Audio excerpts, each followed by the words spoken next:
Hello, everybody. It's a great Johannes speaking for yet another live streamed podcast episode. I went for a hike today, somewhere in the south of the Netherlands, and I was walking through the woods right next to a small town, and then I stumbled upon what they call a butterfly garden. So it's a sectioned off in the middle of the forest that was reserved for all sorts of plants and shrubs that attract insects, bugs, insects, and also butterflies. And I realized that this sort of thing could very easily be destroyed because there was no camera oversight. There was no one there. I was the only one there. Anybody who wanted to destroy that beautiful butterfly garden could have done so. And so you need a certain kind of people that live around such free amenities, so to speak. And that is something worth defending if you have that. To put it this way, you wouldn't want Europe to turn into a giant food desert, if you know what I mean, if you know what I'm talking about. Let's see. I'm going to discuss today the broader topic of how to defend our Western civilization. I prepared a bit of a speech and followed by a discussion of Gene Sharp's methods of nonviolent protest. Also, I'm going to include a brief discussion of Saul Alinky's rules for radicals. All of these are the methods of the left, of the far left, that I'm trying to repurpose to use them for, let's say, the right-wing reaction so that we can overthrow, first of all, the evildoers who are harming us, and secondly, so that we can have a meaningful, effective response against what is going on in the world. All right. Let me just fetch my speech here and I'll get started.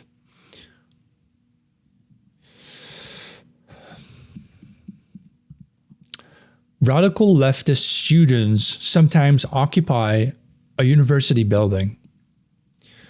And then they refuse to leave out of protest. You've seen this many times before around the Western world, Western campuses. Or people, activists, glue their hands to a road, as we've seen recently with Extinction Rebellion, in order to stop traffic. It is really their way of making a statement against this or that societal phenomenon that they perceive as fascist or bourgeois or anything else that they disagree with, right? And such people, they use these tactics because they know they're largely legal and they're non-violent, so it won't necessarily get themselves in trouble, even though they are causing a lot of trouble in society. They're basically trying to stop people from getting to work on time. And then, of course, who gets the blame for that? Well, you do when you arrive at your job belatedly. But these and many other radical leftist tactics, they come from a single author. His name was Gene Sharp. In his book, From Dictatorship to Democracy, Sharp listed around 200 nonviolent methods that radical leftists still use today in order to sabotage our society. Or rather, in order to sabotage the white middle class, which they deem the source of all evil, of all fascist colonial evil, right? I know that Gene Sharp wasn't really a radical leftist. He was working with the CIA to help overthrow foreign regimes where the US military could not be seen using force. But his methods were used successfully to do so, to overthrow foreign regimes. And have you noticed how Western leftists today still use these methods to delegitimize the right and to sabotage what is good? That's why we are going to counteract this sabotage by using the left's methods against them, putting ourselves back in power. Sharp came to his methods by studying historical revolutions, and he discovered something, namely that nonviolent revolutions had greater chances of success. And this is what we also want to achieve as, say, the right-wing reaction. We want to play to win. And while some successful revolutions have been violent in the past, most of the successful ones were not violent. The idea of non-violent revolution is that you can enlist grandmas and their grandchildren, whereas violent revolution exclusively attracts young males. So you can see that this becomes a numbers game. Do you want to work with the far larger body of non-violent citizens to overthrow a regime, or do you want to rely solely on the few young men willing to use force? It may be necessary to choose the way of the numbers, of the larger numbers. So numbers-wise, it makes sense to include the aging white boomer generations if we can get them on our side again of the Western world in the upcoming revolt for our survival.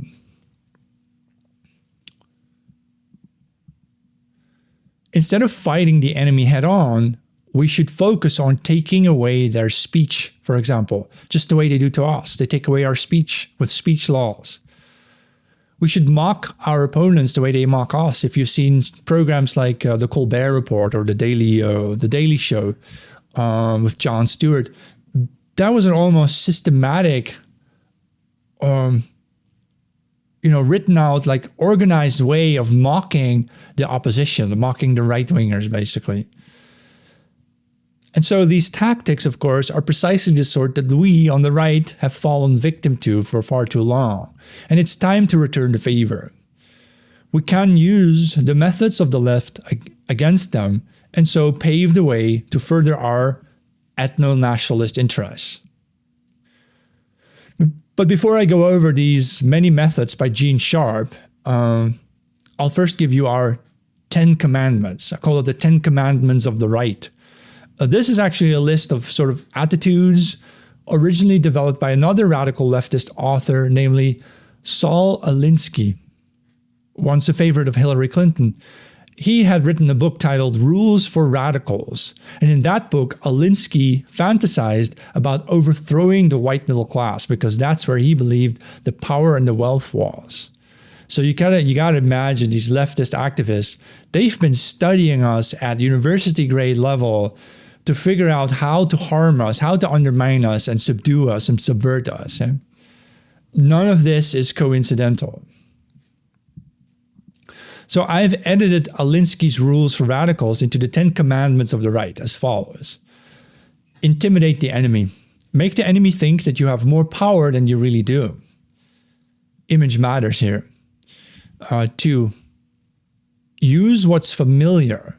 So we got to build future action that is based upon past experiences. A big problem for all revolutionary or reactionary outfits is that its members have no experience in doing certain things. So what we do is we look to what they do have experience with and build from there. If you would order your people as a leader to do things that they've never done before, they are very likely to fail. And that's the point behind this. So your members in your reactionary club can only understand new things in terms of old things. That means the same is true for political action. If you venture too far off from your people's experiences, you will confuse them and the mission will fail. So the third commandment is confuse the enemy. If you stick to your guns, then you can then confuse the enemy. By doing things that the enemy has never experienced before, you will succeed in confusing them and you will win grounds, right? The fourth commandment for the reactionary right, we have to tirelessly ridicule the enemy and point out their flaws. I just mentioned this. You had the Daily Show and the Colbert Report. That's a systematic ridiculization of, say, conservatives and nationalists and so on. And we need to return them the favor by relentlessly ridiculing the left, pointing out their flaws. They're childish, for example. Conservatives all too often try to reason with their opponents. We come up with facts and arguments to try to convince the left. And even when we show them the sources, they'll still laugh at us because they don't care about sources. They never cared about facts and truths. But the leftist enemy thinks more like a toddler. They aren't interested in words as much as we are. They only understand force, and by ridiculing the enemy, the leftist, we undermine their resolve. The fifth commandment is keep reinventing yourself and your tactics. So I just mentioned you got to start with what your people are experienced in doing, but then you build from there. You expand your abilities. When the German dictator threatened to invade France, the French foolishly built their defenses at the same spot where they had once fought the First World War. The mustache man from Germany then just surprised the French by ordering his troops to just take a detour and walk around the defenses. Silly, but even in wars, things like this happen. The sixth commandment will be threaten the enemy with the force that you possess. It turns out that threats are extremely effective. Usually the threat is more terrifying than the thing you're threatening with itself. Seventh commandment here for the reactionary right. Bend the truth, twist facts into your advantage. I just mentioned this, that we always try to convince leftists of our arguments, but they're not really susceptible to things like truth and logic, right? So what we do is just like the way they do, bend the truth into our own advantage, right?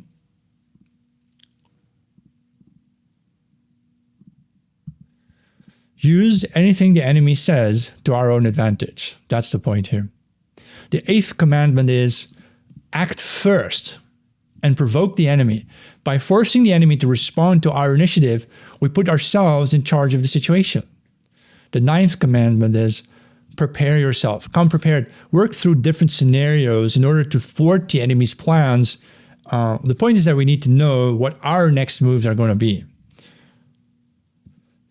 And the 10th commandment of the reactionary right is blame highly visible targets for complex problems, such as, for example, mass immigration. If you try to explain the whole complexity of that matter, people will not feel the emotional anger that they might have felt if you said it's all Kamala Harris's fault or it's all Joe Biden's fault. Right? By blaming such a complex problem on a single identifiable enemy, really, you then are able to elicit more emotional response from your people. All right? So it doesn't even matter whether it's true or not. What matters is that by repeating these accusations, they become the truth. And again, mind you, this is exactly the tactic of the left that they have been applying since the 1960s and the 1970s against us. This is really what we are doing, is we're just turning the tables and giving them back what they've given us, right? Hello there, what's up? Love from Hungary, right? I don't know if we should shut down university and colleges. Perhaps for us, it's best to start, if we could erect smaller colleges for our own children, for ourselves, and at least get a proper understanding of the world that way.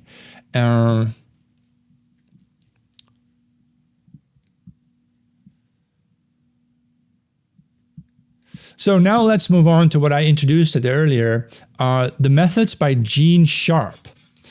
The methods of nonviolent protest that we can use also for nonviolent, effective, successful right-wing revolt, right-wing revolution, conservative revolution.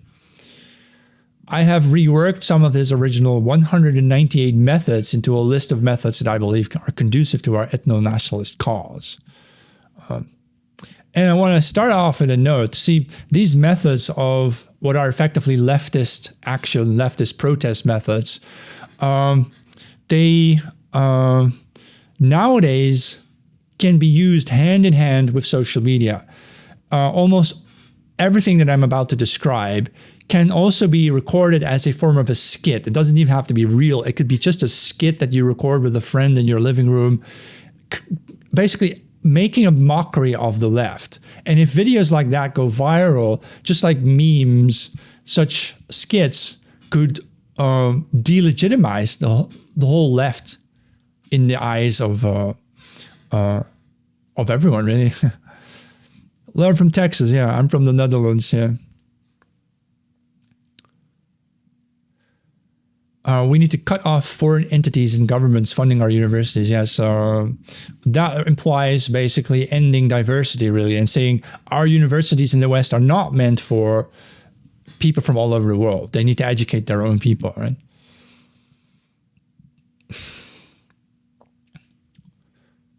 Universities were meant for intellectual types, yeah, for bright people, I'd say, and many people who go today aren't. Yeah, exactly.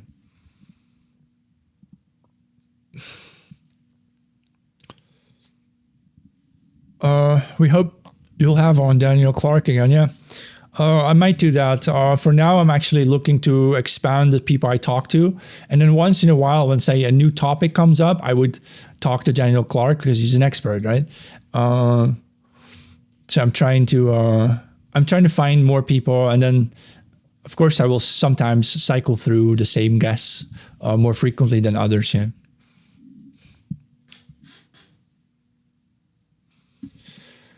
So let me go over the methods. So the methods for nonviolent protest that I believe can effectively also be used as nonviolent methods for the right-wing revolution, the right-wing reaction. And it has to be nonviolent, otherwise you would end up in jail for a decade or more, right? It has to also be mostly legal, preferably perfectly legal, so that nothing can be done about it, so that authorities cannot arrest you. Although things are going crazy, I saw a video today of a young man from Britain. He was protesting before a mosque saying, "We love bacon," and he was arrested for that. So things are getting really crazy, so we really need to refine our methods and figure out what we're going to do. I did speak with Daniel Clark. The video is on my website.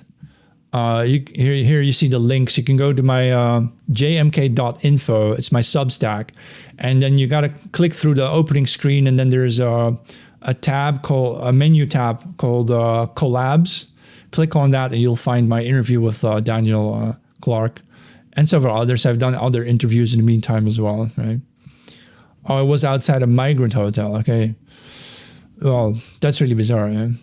It's also on my YouTube, exactly, at The Great Johannes on YouTube.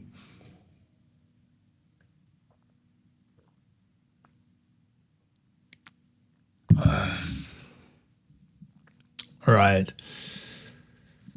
So the first aspect of nonviolent protest against what we perceive as the leftist evildoer, of course, is simply protest and persuasion.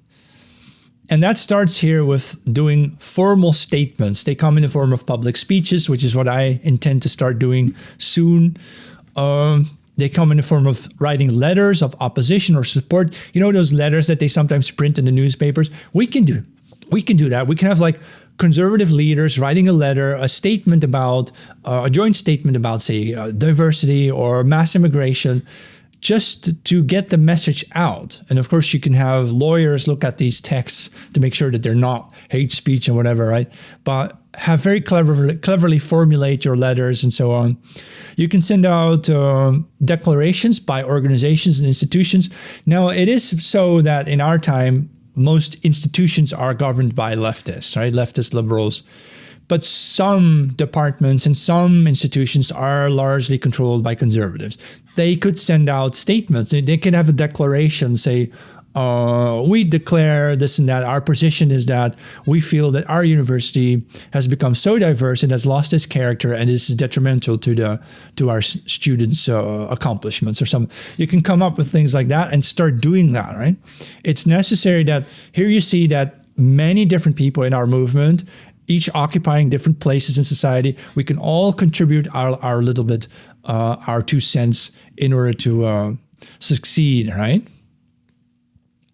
We can have signed public statements, right? Or declarations of indictment and intention, group or mass petitions. I think petitions online are quite powerful. Sometimes you see like 300,000 people sign this petition. There's all sorts of websites for that.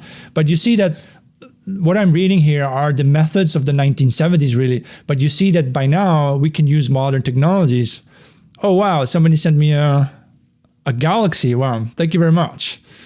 I think we can use modern technology, especially social media, especially the video websites such as TikTok and Instagram, to create viral videos of what we are doing. So when I'm talking about petitions and so on, leaflets, pamphlets, all of this can also be social mediaized, right?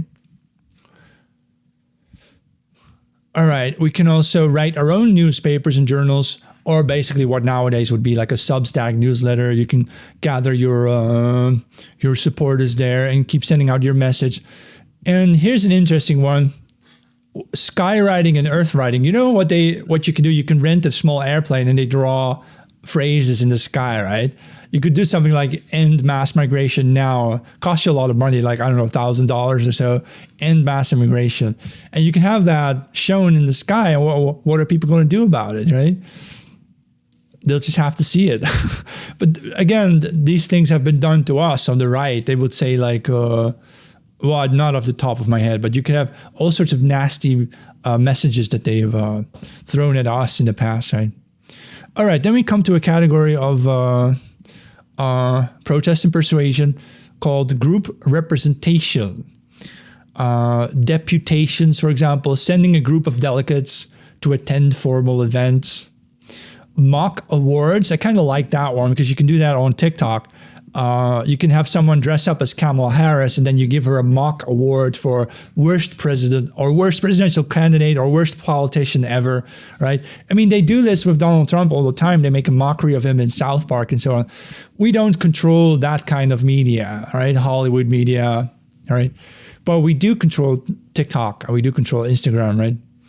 And we can have our viral videos of skits that we set up, right? We have also group lobbying, picketing. Picketing is maybe quite effective, especially if, again, videos are recorded, live streamed, right? Mock elections is a great idea, I think. Or making a mockery of elections by showing that the big uni party always wins and it doesn't matter who we vote for. Again, you could turn that into a skit for your TikTok video, right? And then there's the symbolic public acts, such as displays of flags and symbolic colors. Hey, can you guess what the left is doing to us? They put up all these LGBT flags and the pedo flags, right? Everywhere, the rainbow colors. It is really a way of them. It's what they do to dominate the public sphere. Now, in the last few days or weeks, I've seen a lot of British people with their white flags with the red cross on it, the England flag. They've putting those flags up everywhere on lampposts and so on. And this has been very effective because it immediately creates a sense of, hey, wait, we are this nation. This is our people, right? This is our land, right? And so you could do that to counteract the effect of the rainbow flags. So it's very important then legally, non-violently, and preferably you ask for permission from police officers to do it, right? So that you don't get arrested. All right, St. George's flag, okay. Yeah. So that flag, for example, you put it up or sticker it or something, right? Or you make chalk drawings on the pavement or something. That's not illegal, is it? Kids can do that. They're not going to be arrested for that. But simply expressing your national emblems and your flags and so on in this manner is enough already to change the whole mood, to change the sensation of anybody walking through such an area, right? Because I think the pride flags, the rainbow flags, are really meant to demoralize us. And so we can change that. We can make people feel well again by putting up our national emblems, right? All right, someone says it's the East Anglian flag, okay.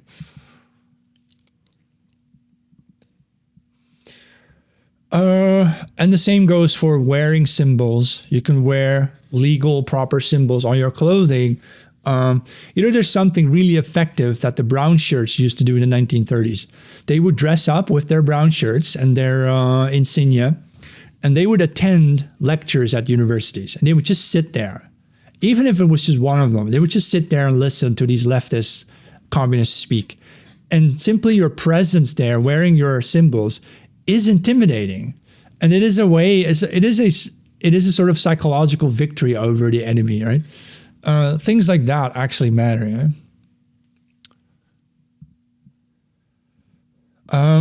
Prayer and worship. Now you can guess why. Well, I would suggest, go pray outside as a Christian. Muslims do it all the time. I see so many images and videos of Muslims on their knees outdoors in front of churches even, which is very offensive. We can do that too. But although nowadays, in Britain at least, you've seen it's become illegal to pray even in your head silently. You can get arrested for that, right? It's supposed to be intimidating Muslims or something.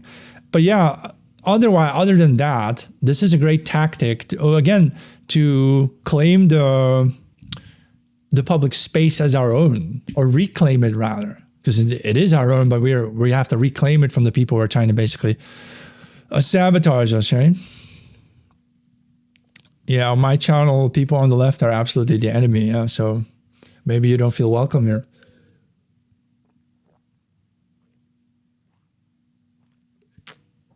I just got to about point number 20 out of 180 that I intend to discuss.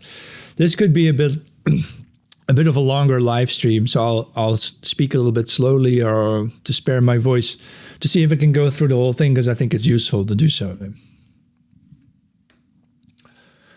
You've seen people be threatened by for wearing the England flag or so, or waving it whilst living in England. Yeah, that's really bizarre. Yeah.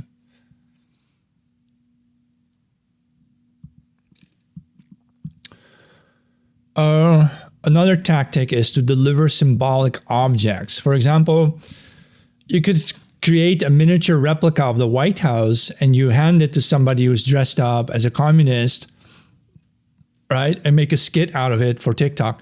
Because such activities,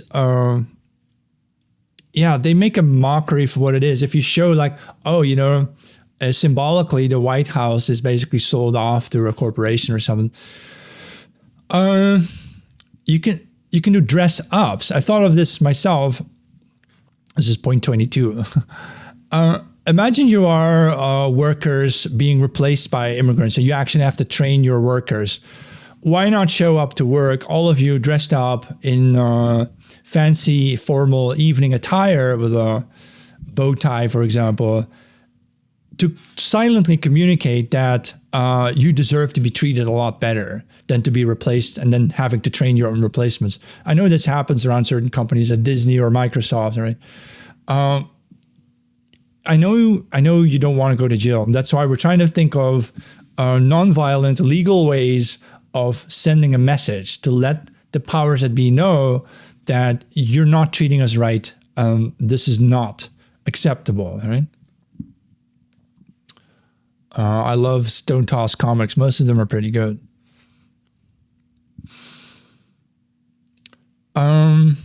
What we could also do is fix broken public infrastructure, architecture, remove graffiti if it's ugly, cleaning the streets that haven't been cleaned in a long time. Volunteers can do this, of course. You see volunteers picking up trash, for example. They actually call that white supremacy. No kidding, just Google it. Clean streets, white supremacy. You'll find articles saying that it's some sort of a white supremacist idea to clean your streets and clean the walls, and so cleanliness and so on. Well, then let's do that. If they think that's white supremacy, why not express that outside? And then we can clean our streets, right? And focus on cleanliness. Good, because I suppose in a way, it even scares some people off. If people are used to filth and trash, walk into a street that is, crisp, neat, and clean, they might not want to bother with that street, right? Another thing we can do is here symbolic lights, images, and messages that you can project onto walls or buildings. Although I have to warn you, because there was a case in the Netherlands where some far-right activists projected the word White Lives Matter, or the phrase White Lives Matter, onto the Erasmus Bridge in Rotterdam.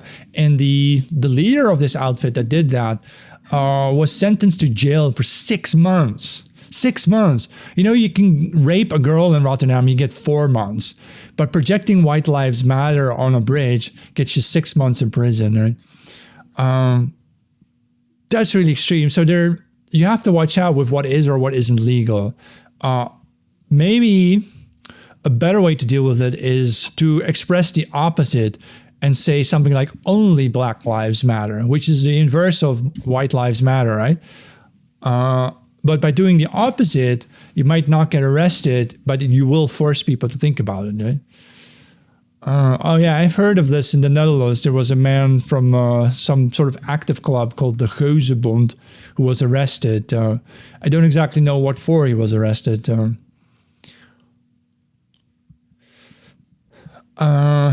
Displays of portraits. This is something you can do. You can put up, you know what's missing from the public architecture?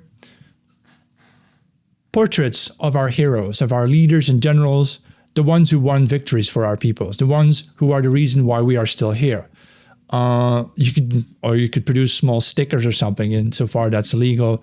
You can put stickers up on walls to remind you of, I don't know, General Patton or so, the American General Patton. Or stickers or imagery of, I don't know, Arminius or Vercingetorix, the French Celtic leader, and so on. Or your kings, the kings that you trusted. Yeah? Here it says also, point 26 is using paint as a way of protest. And that's what Banksy does, right? Or he does it with graffiti, where he spreads his, if you look into Banksy's message, it's mostly socialistic, feminist, communist. What you can do is you can counter protest by putting up very clever graffiti messages such as, your children will hate you. I actually saw this in my town. I was walking through the city center. There was an alley and it said, look what we've done with diversity. Your children will hate you. That's a very powerful message. It's still up. It's been up for almost a year. Things like that really force people to acknowledge some things, right? When it's in the public sphere, right? Because you can't block it like someone on Twitter, right? Signs and street names. Like, remember when leftists changed street names into something incomprehensible, ooga booga stuff, right? We can return them the favor by changing Main Street into white heritage streets, right? You could probably lobby for this. I've actually seen some activists do this. They actually produced stickers and they stuck them onto the street signs, which is probably illegal, but it's a fun idea to change the name of a street into something it used to be, or in something better, right? Or something relating to white history instead of some unknown, incomprehensible history, right? Same with sound, and you can also play. This is one of my own ideas. Imagine you take a speaker set, one of those boom boxes, playing zoo sounds in front of an asylum center or something. Totally legal, but it could be a lot of fun, right? It simply to express the fact that monkeys are in charge in the government, of course. That's, of course, what I mean to say by it, right?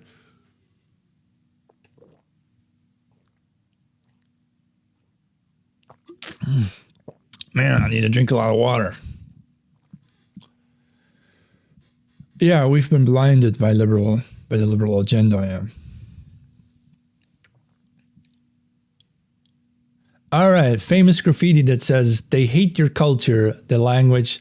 It's okay to hate them back. Yeah, I would agree to that. Yeah. Another way of fighting back against the left is symbolic reclamations. Right. When they say we are living on stolen land, you could, for example, pretend to reconquer it by planting your flag to reassert your dominion. Again, this could be a great skit for TikTok, right? Or rude gestures. But again, I saw last year during the Southport riots in the UK that there was a few drunk men were violently gesticulating at the police, right? And they got arrested for that. That's just crazy. So again, you have to watch out for and see what is or isn't allowed. In Turkey, a Western woman who was on holidays did a 12-second pole dance across some kind of a flag mast somewhere, and she was arrested for that. So you really have to look into what is or isn't allowed, you know?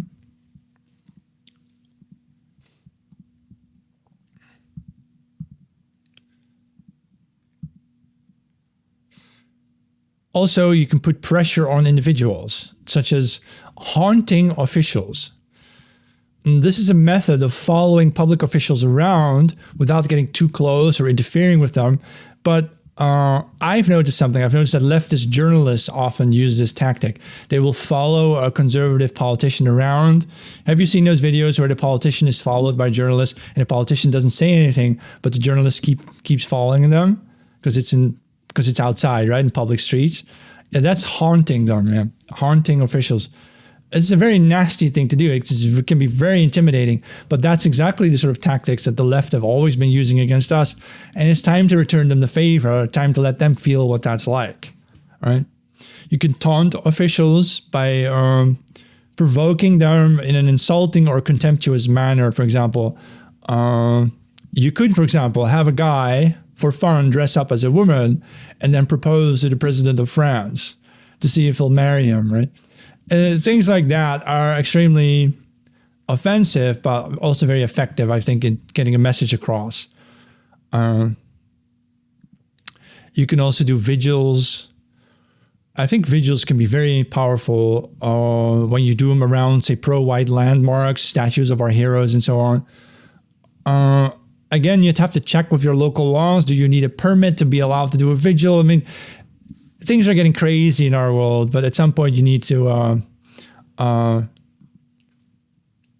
just figure out what is allowed and then push the boundary, push the envelope a little bit, right? We can also do, there's a section called drama and music, humorous skits and pranks, which we record for TikTok, of course, right? We can have performances of plays and music, like, for example, reenacting the conquest of the Americas by Europeans, but unapologetically, of course, by depicting the enemy as unworthy of the territory. Or doing you have a stage play where Europeans arrive at pre-colonial Africa for the first time, and they find Africans there sitting on mountains of resources that they're not using. So you can then clarify this message and saying, well, they say they had a lot of resources, but how come they didn't use them, right? So that kind of thing. You can express that through performances, right? Radical. You can sing illegal songs in public, such as the Rhodesians Never Die song by Clem Tolet. Here's the story of Rhodesia, the land of our... I don't know the lyrics by heart, but I think that's also a very powerful thing to do for... Sometimes you see these active club groups marching up and down the streets, but it would be very effective if they would sing songs to go along with that, right? Other things you can do are processions, marches, parades. And then when it comes to religious processions, I think in some Southern European countries, they have these elaborate religious processions where they carry Christ and Mary around. And it may be useful to start importing these kind of things into Northern Europe as well, as a way of stamping our religious culture onto the public domain, reconquering the public space. There's a particular one that I wanted to recommend. It's a 1982 movie called Cavalleria Rusticana with the music by Mascagni, of course. But the film version is directed by the Italian director Zeffirelli. Zeffirelli, 1982, Cavalleria Rusticana. And we can start doing pilgrimages. We could repopularize the Christian pilgrimage. I had a religious teacher once in high school who had done a pilgrimage. He had walked on foot from the Netherlands all the way to Bilbao in Spain. I think the route is called Santiago Compostela. I don't know the name exactly, but he did that whole thing, what is it, more than 1,000 kilometers or much more than that. And he describes how he then the final destination is the beach, really, where you pitch a small cross in honor of Christ and you burn your old clothes at the beach. And then of course you bring fresh clothes to go home in. And the burning of your old clothes is a symbolic representation of you shedding the past and coming to terms with yourself. Yeah, isn't that the purpose of a pilgrimage? A sort of cleansing ritual. But again, I can't really recall people posting their pilgrimage videos on TikTok, and that needs to perhaps change. We make it more popular to do things like this, again, to put our stamp on the public domain, to make it clear that Europe is a continent for Christians, primarily. This is how it is. And you can do motorcades. Yeah, we've seen that a lot, especially in the USA. They love doing motorcades, right? And then there's a section called Honoring the Dead. So for those of you who are watching, if you're new here, we're talking about non-violent, mostly legal methods of protests in order to subdue or subvert the enemy, which in our case are leftists. And what I'm reading to you are actually the methods of Gene Sharp, who wrote about this in a book called From Dictatorship to Democracy.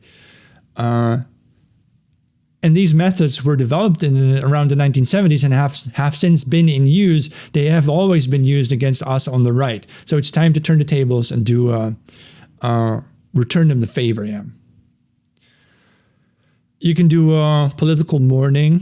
So we should mourn the deceased heroes of the West. You know what's peculiar about American society is that you have a lot of people dying in wars abroad, but you don't really publicly memorialize them because you hide their body bags. They come back in a body bag and you hide that from TV. It's almost never shown on TV or how many people have died, really, to show the caskets or so and show the bags. And rather, you should actually make that into a ritual so big that it cannot be denied. It should be all over TikTok, mourning the dead, our heroes, our soldiers, our leaders, right? You can do mock funerals. That's something else. For example, we could dig a hole in the ground that looks like a grave, and then we ritually bury leftism, or we bury liberalism, right? Or what I thought of is you could get one of those Ronald McDonald clowns from the McDonald's franchises and bury one of those. What do you think that means? A mock funeral burying Ronald McDonald. I think it means we're done with the clown show. We're done with the capitalist consumerism, and we want a more traditional society based on things we find meaningful again, right?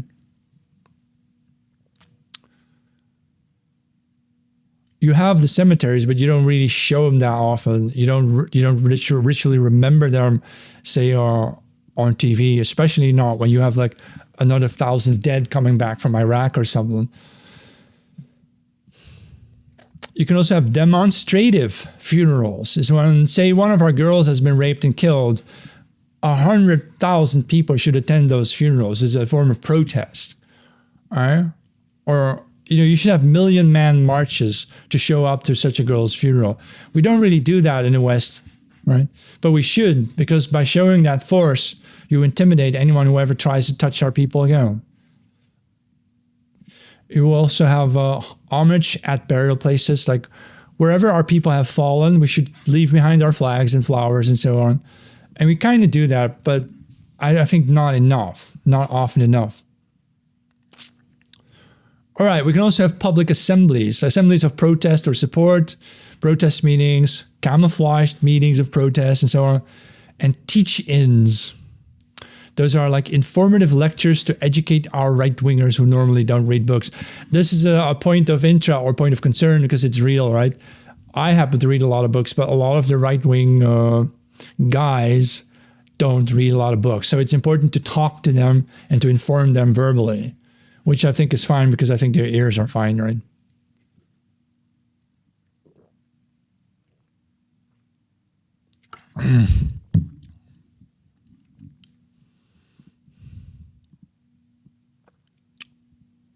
You can find my book recommendations. I have several articles on my website at jmk.info. You can use the search box to look for books, just books, and you'll find some articles there with like the 30 books for the right wing, 30 books to improve yourself and so on. I've already made those lists, but I can't go over them right now, right here, you know. In the American Revolution, they had effigies of them, tar and feathering them. Okay. That's a good idea, yeah. Another thing you can do to fight the left is to renounce honors. So if you've been given some kind of a award by an institution controlled by liberals that doesn't really support our people, you could symbolically destroy what they give you, right? Or dispose of it, right? Again, these things could go viral on TikTok, right? That would be really great.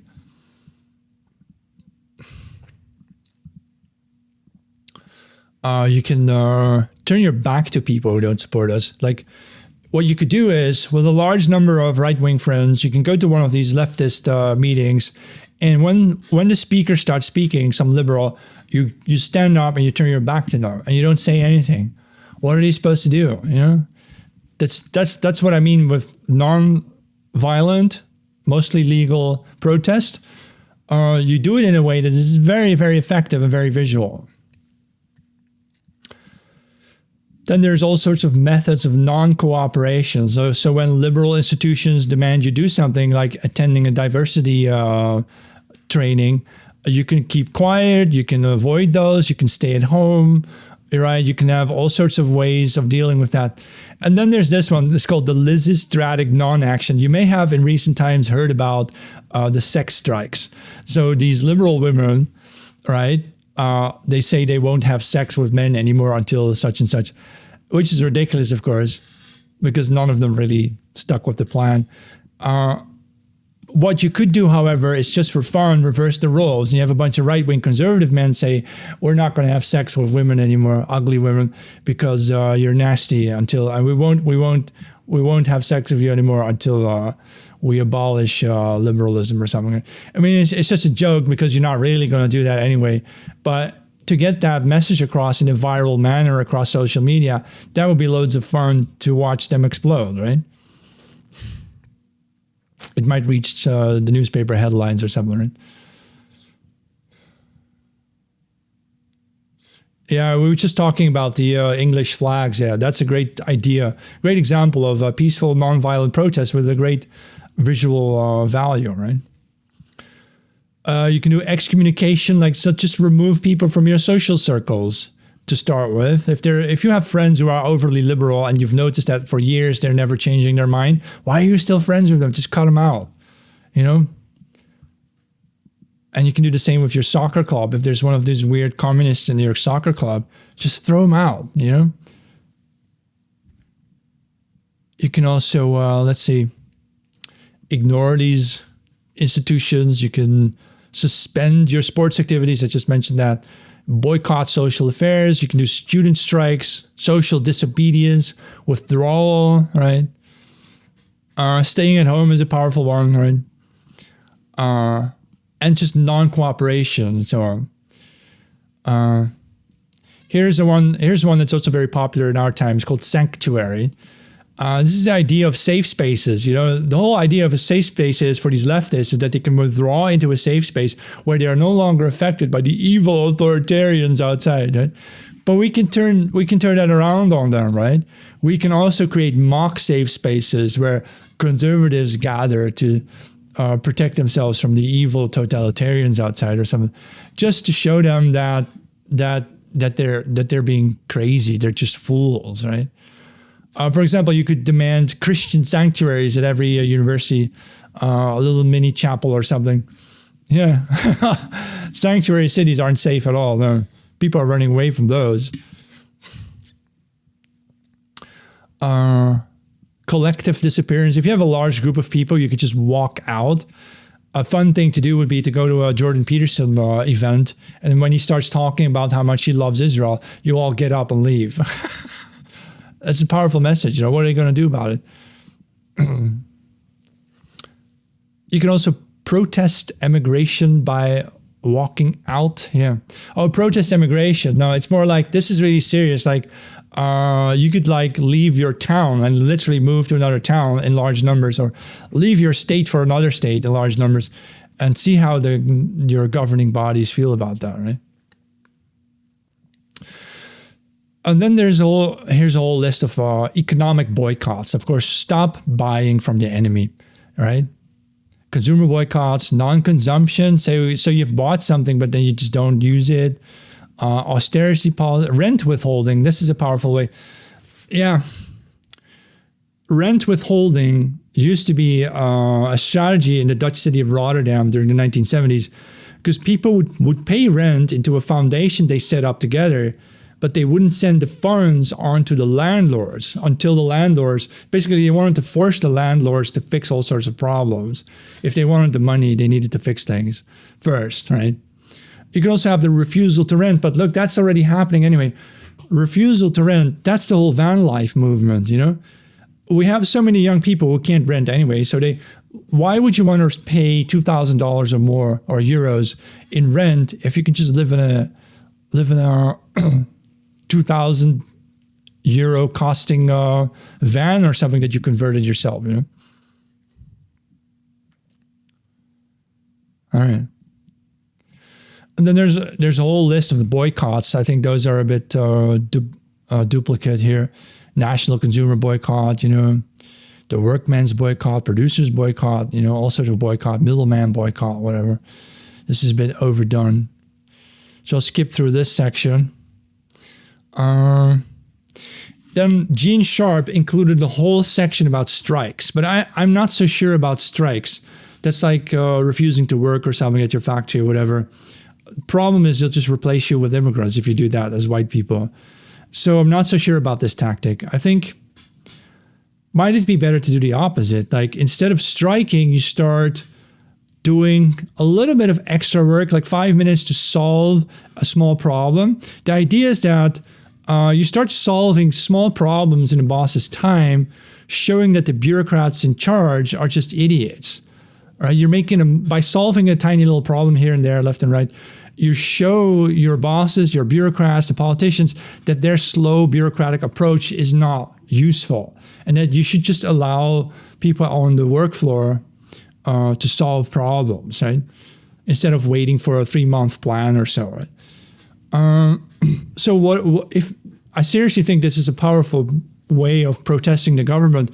If we would start going outside and fixing, say, very easy to fix small things here and there, I don't know, playgrounds with broken equipment or something, we just fix it ourselves. But then we record that, of course, and we make a mockery of the government. Like, look, the government has been trying to solve this problem. They spend $1 million on it, and we fix it in 5 minutes for less than $2.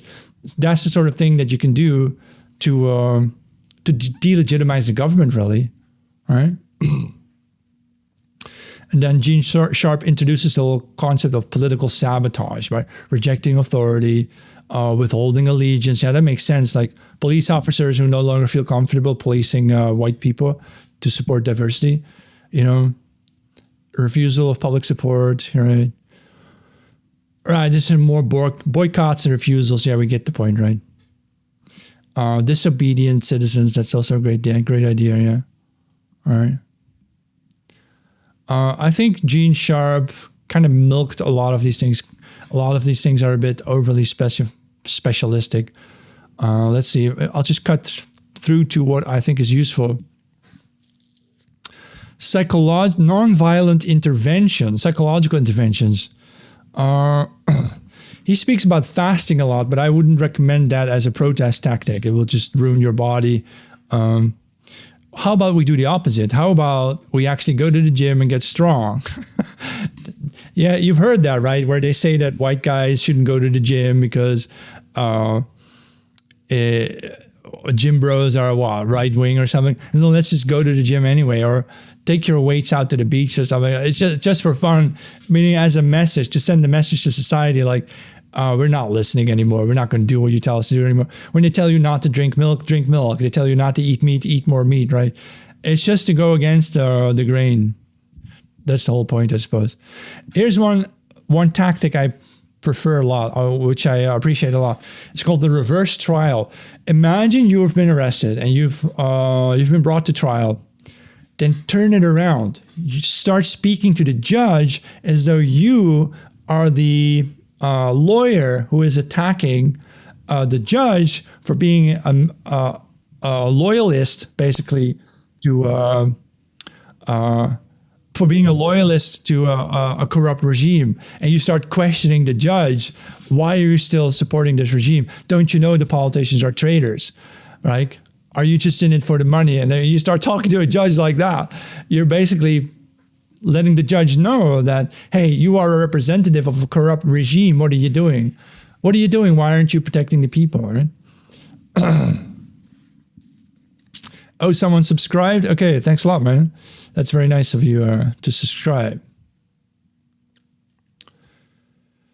There's also the idea of physical intervention where you obstruct passages or so. Not so sure if that's the best way to do it. Yeah, you can also go to the leftist events where they speak. You can actually pretend to be a left-winger yourself, go to one of these events and be a speaker, and then all of a sudden you start speaking about totally different matters, right? You hijack them, basically. You have guerrilla theater, or is that what we call it nowadays? Flash mobs, right-wing flash mobs in that case, yeah. Right. And then again, he comes up with a whole list of other things you can do that are not that super interesting. All right. I'm just going to end that list here. I'm going to post the whole list to my website, so you can always have this reference on my website called jmk.info. I will post this video there as well. I will also post this video to @thegreatjohannes on my YouTube. If you want to see my additional links, go to the linktree/JohannesMK. You'll find everything there. All right.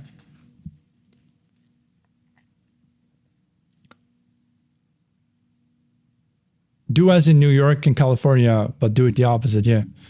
I think so. That's a great idea.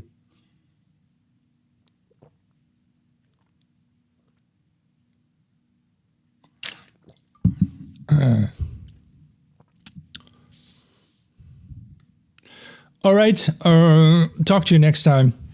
What I'm going to do with my live streams from now on is I will either bring on a guest for an interview, or I will do a proper speech or a prepared topic. I'm going to do less casual chats. It's not effective, but I will do more of the effective stuff. And I've noticed that getting guests on is the best thing that I can do. It expands my reach, of course, and there's a lot of interaction there. So I'm going to focus on getting more people on the live streams to talk to them. And then, well, have a nice evening, and see you next time.